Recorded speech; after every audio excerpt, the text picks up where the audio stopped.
Bueno, esto está muy bien, es muy bonito, es una cuestión social más o menos interesante, seguro que todos nos hemos preguntado alguna vez por el origen de nuestros apellidos, pero la pregunta es, bueno, ¿y ese señor que nos ha dado el apellido, qué nos ha dado en realidad? Vamos a ponernos un poquito críticos. ¿Te apellidas Agujetas? Bueno. Bien. Aquí cada cual lleva lo suyo, pero en realidad, ¿cuánto nos dice de nuestro pasado? ¿No? Y eso es curioso si nosotros miramos ahora hacia el pasado e intentamos ver cómo son nuestros ancestros. Nosotros estamos aquí, tenemos 2 padres, sí o sí, 2 padres biológicos, 4 abuelos, 8 bisabuelos, 16 tatarabuelos, pero a medida que vamos hacia atrás, cada vez sabemos menos de ellos, ¿cierto?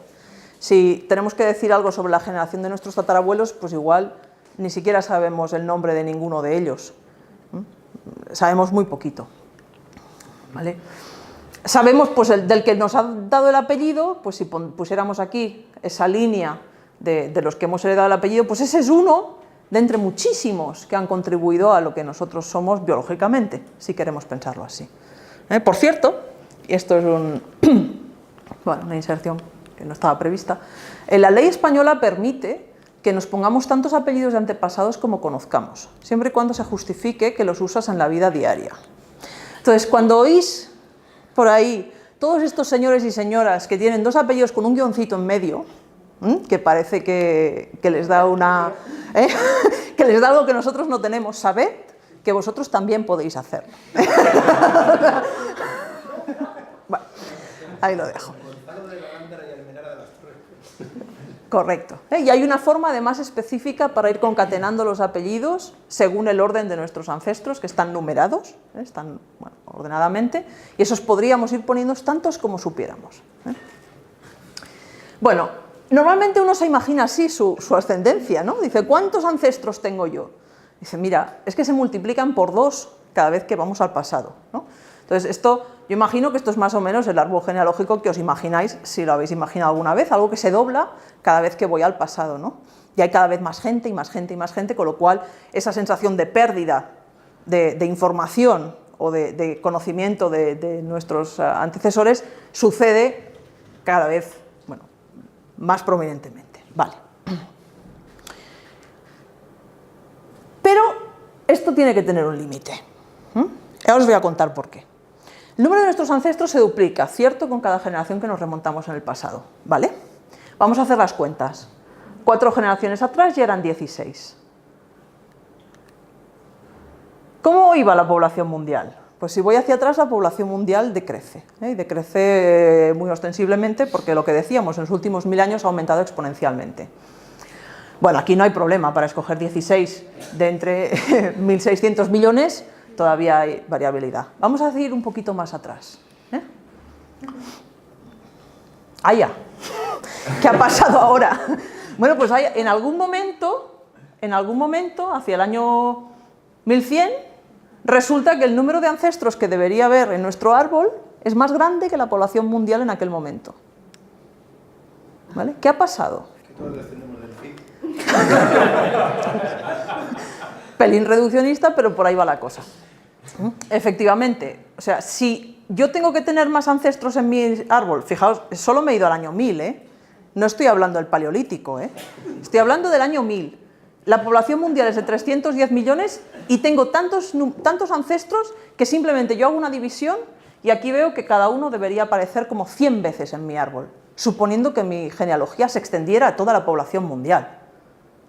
¿Vale? Bueno, pues lo que sucede efectivamente es que hay repeticiones. Y eso, vuelvo a la monarquía, nos lo han enseñado los reyes muy fehacientemente. Felipe VI, por ejemplo, tenía 6 bisabuelos, no 8, 6. ¿Por qué? Porque los reyes católicos eran padres de Juana I y de María de Aragón.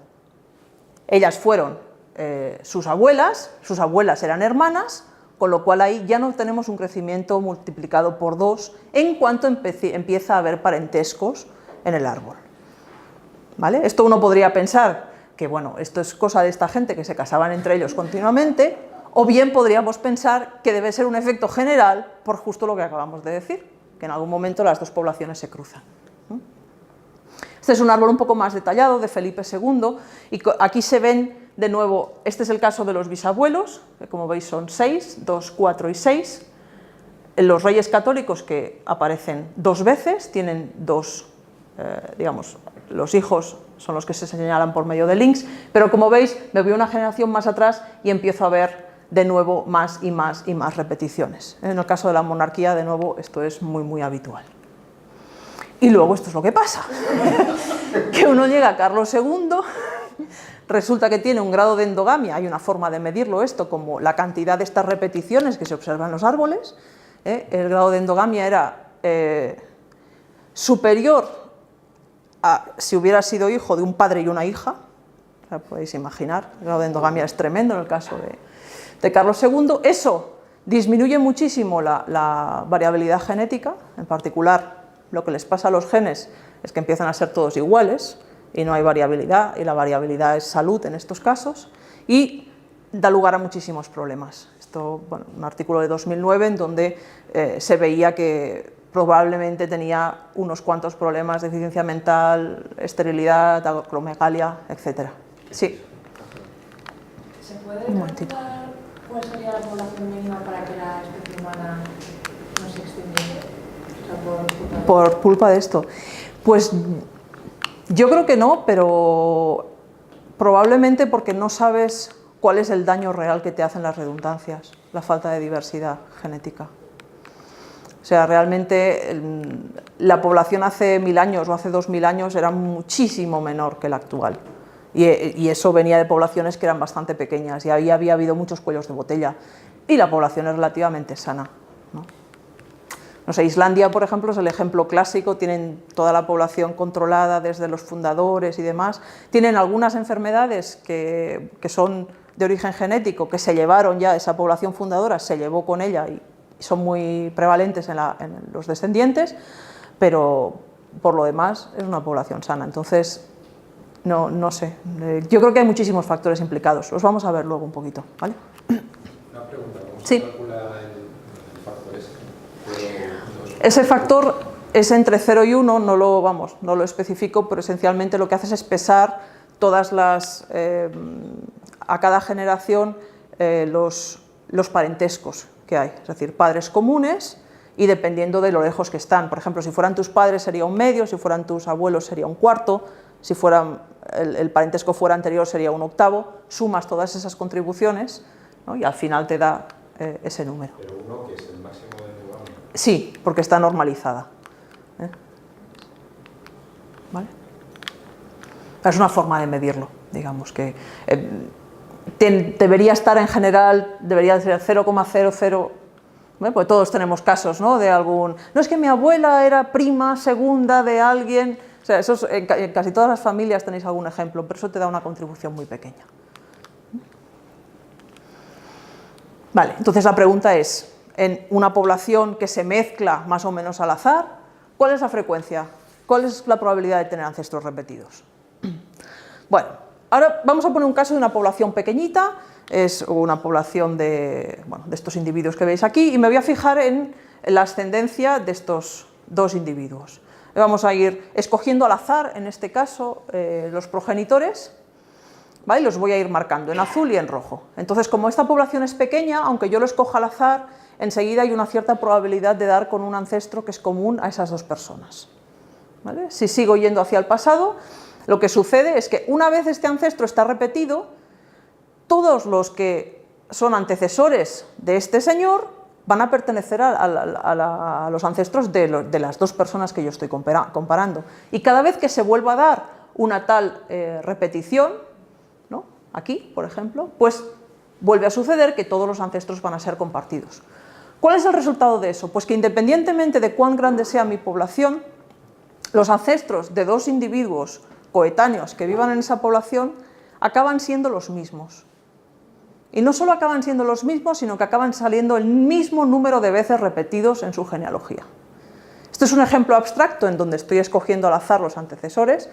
Si buscáramos una población estructurada en donde estos vivían en un pueblo, estos en otro, y hay una diferente probabilidad de mezclarse entre ellos, pues esto tardaría más tiempo en suceder, pero